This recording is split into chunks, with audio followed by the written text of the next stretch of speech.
That time is around the people, people talk about Hiroshima. Le 6 août 1945, Noriko Ishii avait 4 ans.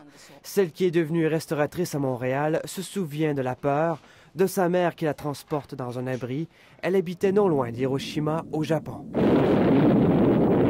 Le 70e anniversaire des bombardements d'Hiroshima, puis de Nagasaki 3 jours plus tard, rappelle un moment tragique et un tournant dans l'histoire avec la fin de la Deuxième Guerre mondiale et la capitulation du Japon quelques jours après.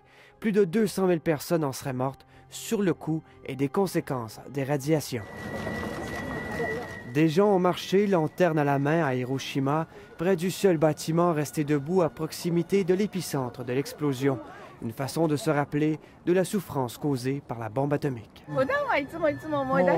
Une expérience traumatisante qui ne doit plus se reproduire, d'où l'importance de se souvenir. Today, we have to think about this.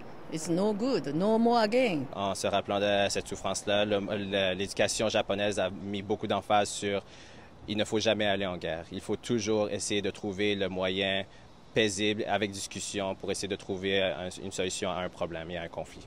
La bombe atomique était une réponse des Américains aux horreurs commises par le Japon pendant la guerre et une façon d'y mettre un terme. La bombe atomique, malgré son horreur, si ça avait été juste de certains militaires, on aurait continué la guerre. Donc il y a eu encore plus de morts japonais, encore plus de morts américains.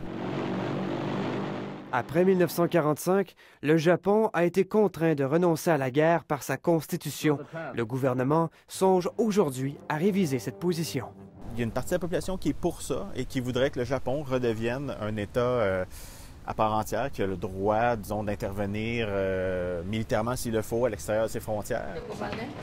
Loin des préoccupations politiques de son pays d'origine, Noriko Ishii prend le temps chaque année de se rendre au Jardin botanique de Montréal où elle ferme les yeux pendant 1 minute à l'occasion d'une cérémonie de la paix. 1 minute. Close eye. Yes. Ici Mathieu Dion, Radio-Canada, Montréal.